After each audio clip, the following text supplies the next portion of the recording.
ครับแคว้นล้านนาโบราณนั่นนะครับมันกว้างใหญ่ไพศาลนะครับนับตั้งแต่สุโขทัยนะครับไปจนถึงปูนะครับ12ปนาเมืองจีนบนนะครับแม่มามีหลายเผ่าพันธุ์นะครับที่เป็นอาศัยอยู่ในแคว้นนี้นะครับอย่างเช่นนะครับไตยวนไตลั่วไตลื้อไตเขินไตยองนะครับแม่มา4-5เผ่าพันธุ์หลักๆนะครับ หมู่นี้เพื่อนใช้อักขระเขียนเร็วกว่านะครับคือภาษาละนานั่นนะครับแม่แม่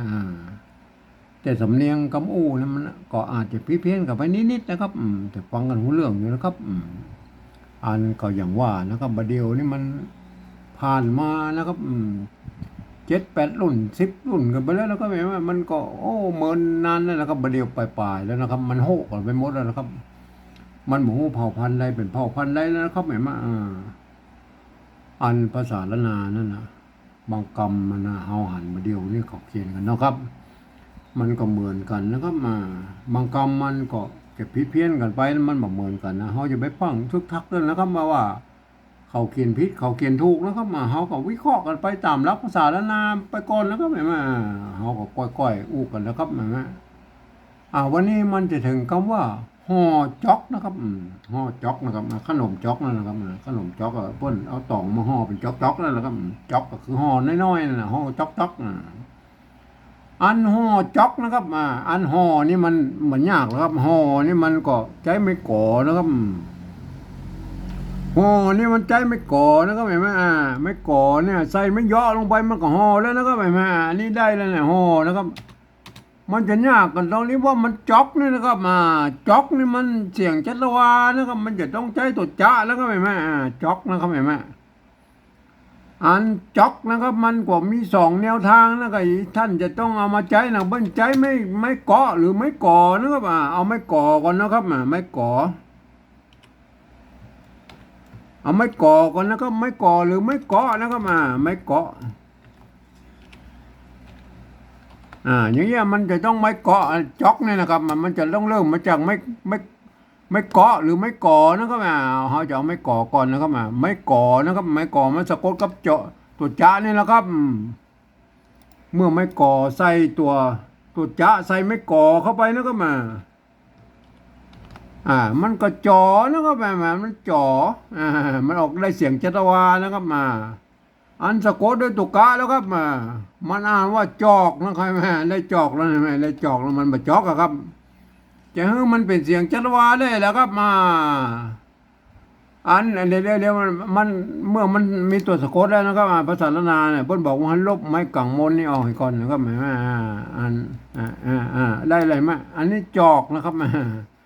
มันเป็นจอกน้ำนะครับจอกน้ำเปิ้นห้องจอกนะจอกนั่นมันเหมือนแก้วน้ำน้อยๆนะเป็นจอกนะครับเปิ้นห้องว่าจอกนะครับแก้วน้ำน้อยๆเปิ้นห้องว่าจอกนะครับ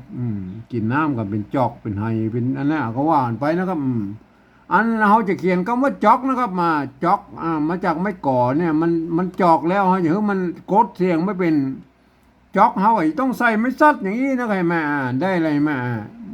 จากจอกเสียงเองนะใส่ไม่ซัดลงไปไม่ซัดเนี่ยมันแน่บ้องนะครับมันทำเป็นหน้าที่เป็นไม้เตะคู่นะครับไม่กักนะครับไม่พัดนะครับไม่ขอจ้างนะครับไม่สะบะสะเป็ดนะครับเมื่อใส่ไม่ซัดลงไปทำเป็นหน้าที่ไม้เตะคู่มากดเสียงจากเอกไปเสียงจัตวาแล้วเป็นจ็อกนะครับเป็นจ็อกได้แล้วนะครับเห็นไหมคำที่1นะครับอันตัวที่2แล้วครับห่อห่อนี่มันก็เหมือนกันนะแล้วก็ห่อเนี่ยห่อนี่มันง่ายนะครับไม่ก่อนะครับไม่ก่อใส่ไม่เยาะลงไปก็ห่อแล้วนะครับอันตัวหลังแล้วก็จ๊อกนะครับจ๊อกจากไม่เจาะนะครับไม่เกาะนะครับไม่เกาะเฮาใส่ตัวจ้าเข้าไปแล้วก็ใส่ตัวจ้าเข้าไปนะครับไม่เกาะนะครับ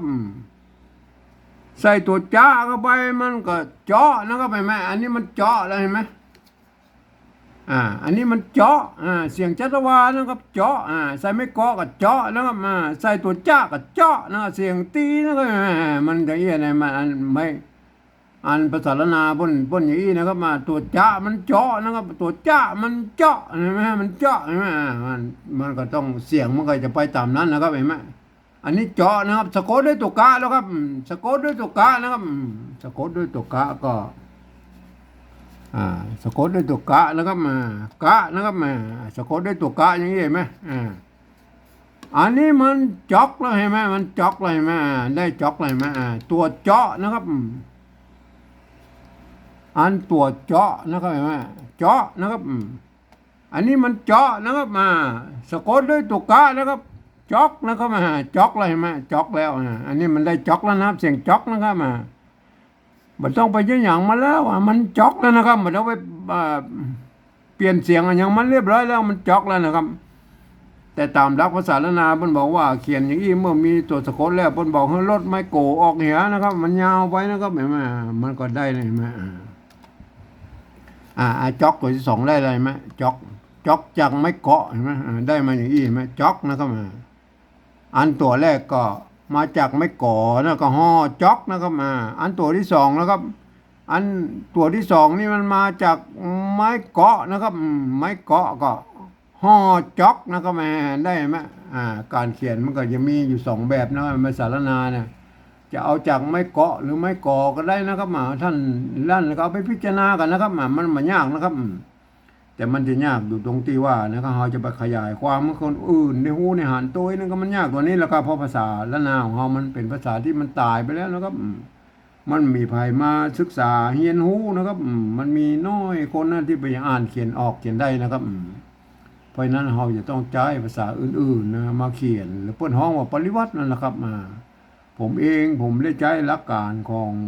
สภาวัฒนธรรมมหาวิทยาลัยเชียงใหม่นะครับเปิ้นตกลงกันไว้เมื่อปลายปี28นะครับเปิ้นตกลงกันไว้ว่านะครับการปริวัติเอาภาษาไทยเนี่ยปริวัติมาปริวัติเป็นภาษาละนาเนี่ยก็ทำได้อยู่3แบบหรือ3รูปแบบนะครับแบบที่1นั่นเปิ้นจะเอาไว้ใช้เขียนลักษิลาจารึกเอกสารสำคัญของโบราณนะครับก็เขาบอกถึงนะเขาบอกได้ใจนะครับเขามาอู้ถึงแบบที่2นี่นะครับแบบที่2นั้นเพิ่นบอกว่ายืมเอาอักษรไทยนะครับมาปรับเทียบเมื่อเป็นอักขระละนานะครับแล้วก็ประกอบกรรมขึ้นมาก็แบบภาษาไทยผสมผสานกันไปนะครับบางทีไม้หรือสระของไทยหรือของละนาเนี่ยมันบ่ตรงบ่ตัดกันนะครับมันบ่เหมือนกันนะครับก็สามารถบูแล้วนะคำศัพท์มันเป็นแบบหน้าตามันออกแบบไทยๆนะครับแต่เวลาอ่านนะท่านจะต้องกึศเสียว่านะครับอันหน้าตาที่มันเป็นไทยๆอยู่นั่นนะมันท่านจะต้องเลือกว่าเป็นภาษาละนานะครับอย่างเช่นตัวนี้ไหมอันนี้หันว่าเป็นตัวหอหีบนะครับ มันไม่ใช่นะครับถ้าเวลาอ่านภาษาละนาท่านต้องกึศไว้ตัวนี้มันเป็นตัวหะนะครับต้องอ่านแบบนี้นะครับเพราะฉะนั้นนะคนอื่นๆนี่เข้ามาอ่านที่บุหูภาษาละนานะเข้ามาอ่านมาได้นะครับมันผิดเพี้ยนนะคนทั่วไปไม่สามารถเข้ามาอ่านได้นะครับเปิดมีไว้สำหรับคนที่เรียนภาษาละนามาเท่านั้นอ่านนะครับเอามาวิเคราะห์ก่อนเลยครับเอามาเทียบก่อนเลยนะครับตัวฮะนะครับตัวฮะเอาตัวหอหีบนะมาเทียบนะครับอันตัวกันย้อนนะครับตัวอันอ่างนะครับอันไอฮอเนี่ยอันมันถ้าแบบที่1พอจะเอาไม้กังบนนี่มาโตยนะครับแบบพอเอาไม้กังบนอันแบบที่2นี่เอาแค่ไม้ย่อนะครับไม้ย่อกับไม้เอกเนี่ยเอาแค่นี้นะครับเอามาแค่นี้นะครับฮอนะครับฮอนะเห็นได้เลยไหมอันแบบที่1พอจะเอาไม้กังบนมาโตยนะครับซ้อนอยู่ทั้งร่มเนี่ยไม้กังบนแล้วก็ไม้ย่อนะครับเห็นไหมมันอันนี้เขาบอกไว้ก่อนนะเขาบอกวิดีโอนึงเขาบอกอู้ถึงแล้วเขาบอกไว้ไม่ได้นะครับอันตัวที่2แล้วก็มาเนี่ยอันตัวถัดมาแล้วครับตัวจ้านะครับจอจานนะครับไม่ก่อสระอนะครับไม่อ่างนะครับตัวกะนะครับเอากอไก่นะครับอันบนนี่ไม้สั้นนี่ทำหน้าที่เป็นไม้ใจคู่นะครับก็เขียนใส่ไม้ใจคู่ไปนะได้อะไรไหมห่อจ็อกนะครับท่านจะต้องเรียนภาษาละนาจะได้เป็นต้องพอว่าอันนี้เป็นตัวหะนะครับไม่ย่อนะครับไม่ก่อนะครับเนี่ยสระอไม่ก่อนะครับตัวจะนะครับไม่ซัดนะครับไม่ตัวกันย้อนนะครับไม่กะนะครับต้องอ่านว่าห่อจ็อกนะครับต้องอ่านตามหลักภาษาละนานะครับไม่ใ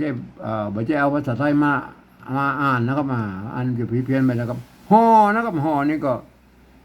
ตัวหะนะครับตัวหะเอา เอาตัวหอหีบเนี่ยมาไม่ก่อนะครับก็เอามาเฉพาะไม้เหยาะก็เนี่ยไม้เหยาะคือไม้เอกนะครับเอาแค่นี้นะครับไม้เหยาะคือไม้เอกนะครับตัว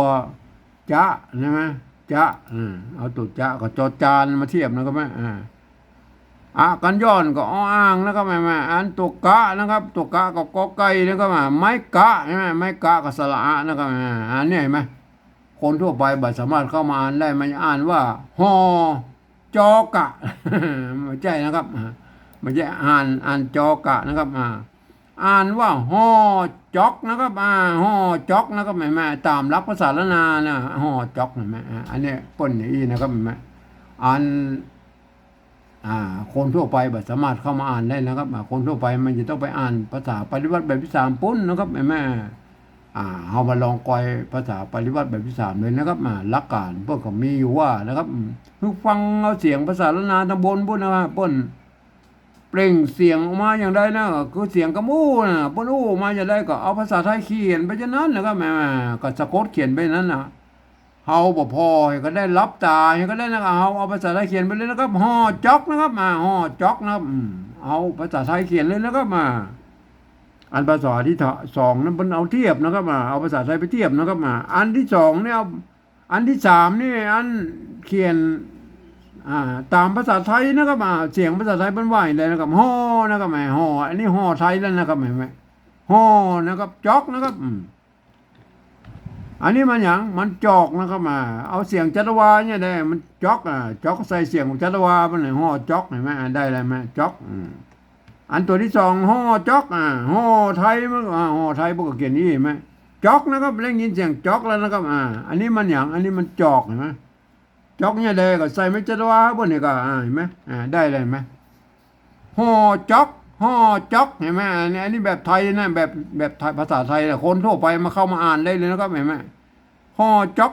เห็นไหมอันแบบที่สองนี่มันต้องคนที่เรียนรู้ภาษาละนามาอ่านนะครับถ้ามาอ่านจะผิดเพี้ยนสำเนียงนะครับป้นก็อ่านไปตามหลักภาษาละนาเห็นมันเป็นตัวหะนะครับไม้เยาะนะครับมาตัวกันย้อนนะครับตัวจะนะครับไม่ซัดนะครับไม่กันย้อนตัวกะได้ไหมไม้กะได้ไหมมาอ่านว่าห่อจอกนะครับตัวหลังอ่านว่าห่อจอกนะครับมันตัวเงี้ยนะอ่านภาษาละนาเกาเงาพวกก็เขียนได้อยู่สองแบบกันอย่างอี้นอนตามที่ผมวิเคราะห์ไปแล้วนะครับอันจอกนั่นน่ะท่านจะใจไม่ก่อก็ได้นะครับหรือไม่เกาะก็ได้นะครับไม่เกาะไม่ก่อนะมันเป็นกู้กันนะครับมันเป็นกู้กันมันจะก็ใจสุดแล้วแต่ท่านจะชอบใจนะครับชอบใจแบบไรก็สะกดเขียนไปได้นะครับก็หม่อมพิษละการนะมันก็ภัยสงสัยมาก็เอากรรมที่ผมอธิบายไว้เบื้องต้นเนี่ยไปอธิบายต่อนะครับครับวันนี้ผมขอบรรยายเพียงแค่นี้นะครับ